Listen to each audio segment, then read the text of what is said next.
Здравейте! Днес ще ви покажа няколко стъпки за правилното изпълнение на Паршвотанасана. Името й буквално означава активно издължаване на страните на торса. Нейните ползи са: заздравява силата на краката и подобрява равновесието, активизира абдоминалната зона, позволява на гръбнака да се издължава, успокоява нервната система и ума. Поставяме ръцете в Паschimanamaskarasana, завъртаме торса напълно надясно, подравнявайки двата хълбока към предната стена и със следващото издишане се издължаваме напред.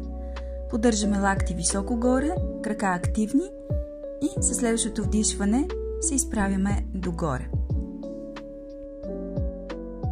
Натискаме външната пета на задното ходило към стената, вътрешна пета и палец на предното ходило към пода, активизираме краката, издължаваме гръбнака напред, натискайки с ръце платформите.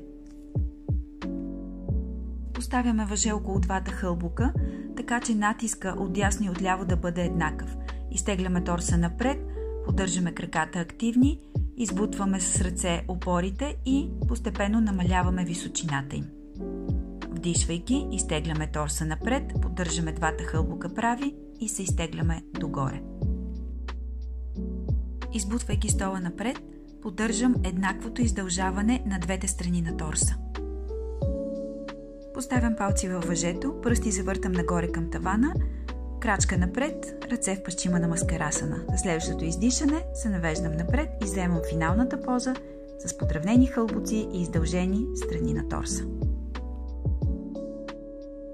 Аз съм Екатерина и съм сертифицирана Iyengar йога преподавател. Каня ви на моите регулярни класове всеки понеделник и сряда от 18:30 в пространството на Витарам. Очакваме ви!